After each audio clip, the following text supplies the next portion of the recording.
Good morning, Mo'ay v'Rabotai. Be'ezrat Hashem Mincha is going to be 8:15. Please be on time. Continuing in the halachot of Muktze, we were talking about Tefilin, and we said Tefilin has the status of a kli shemelachto le'isur, which means you're not allowed to handle it from one place to another place. It does have the rules of Muktze, unless the Tefilin themselves are being desecrated, or they're in a place where they could get destroyed or ruined, or chas v'shalom, an animal could come and take it. Any of those situations, you could move it for the protection of the tefillin. But a very common question that happens and arises on Shabbat is sometimes a person wants to use a talit.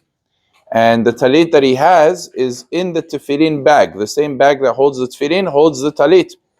And he forgot to take it out before Shabbat. He only remembers on Shabbat. Is he able to take out the talit from the tefillin bag on Shabbat in order to be able to use the talit? So what would be the possible violation? The possible violation is not because of Muktze per se, because he's not handling the tefillin, he's handling the talit. However, there's a halacha in the Gemara that a person is not permitted to be mevatel kli mechano, which means anytime there's a utensil and you nullify the usage of that utensil, on Shabbat, it's like you destroyed that utensil in a halachic sense. It has a halachic definition of destroying that utensil. So when I take out the talit is something that is mutar. What remains? The tefillin, which means the bag now cannot be moved because it is a kli shemelachto le'isur. It itself becomes a problem of bitul kli mechano. So there are some authorities that say that it's not allowed to be done on Shabbat. However, Chacham Ovadia writes a basis to permit it. First of all, in terms of the problem of bitul kli mechano, it's not an issue because there's a machloket if tefillin is a kli shemelachto le'isur. Some hold that tefillin could be moved around. It is a kli shemelachto le'eter, and therefore it's a machloket on the first step, if it would even be called bitul kli mechano. Some hold, like the Yeshuot Yaakov says an interesting svara, he says bitul kli mechano only applies to high levels of Muktze.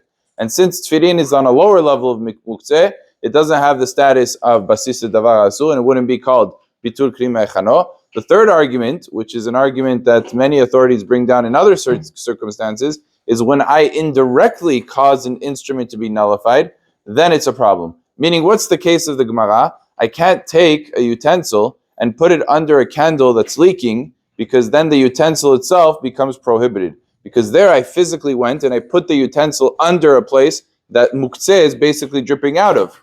So that's bitul kli mechano. But here, I didn't take the instrument itself. I removed the tefillin, so it's indirectly causing the utensil to be nullified. And since all of these factors are there, therefore one would be permitted to take out the talit, and the tefillin, even though it still remains, it is not called bitul kli mechano, and it is permitted to take out that talit on Shabbat. Of course, if you could remember to do it before Shabbat, that is obviously the most ideal thing to do. Baruch Adonai le'olam, amen ve'amen.